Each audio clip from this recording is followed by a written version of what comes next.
জুলাইবাড়ি দ্বাদশ শ্রেণী বিদ্যালয়ের ৭৫ বর্ষ পূর্তি উপলক্ষে যে প্লাটিনাম জুবিলির অনুষ্ঠান, সেটার অঙ্গ হিসাবে আজকে আমরা আয়োজন করেছি বসে আঁকো প্রতিযোগিতা।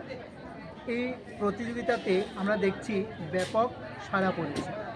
একদম নার্সারি থেকে কলেজ স্তর পর্যন্ত ছাত্রছাত্রীদের 5টি বিভাগে আজকের এই বসে আঁকো প্রতিযোগিতা চলছে।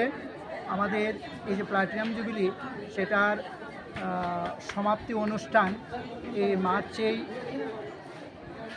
8 তারিখ হতে যাচ্ছে। তো সেই উপলক্ষে এটা আমাদের একটা অনুষ্ঠান। এর আগেও আমরা এই অনুষ্ঠানের অঙ্গ হিসাবে রক্তদান শিবির করেছি, প্রারম্ভিক অনুষ্ঠান সেটা করেছি।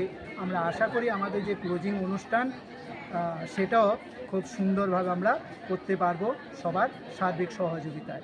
এই অনুষ্ঠানটাকে সাফল্যমণ্ডিত করার জন্যে আমরা সবাইকে, বিদ্যালয়ের প্রাক্তন ছাত্রছাত্রী সহ শুভাকাঙ্ক্ষী এবং শিক্ষাবিদ সবাইকে এগিয়ে আসার জন্য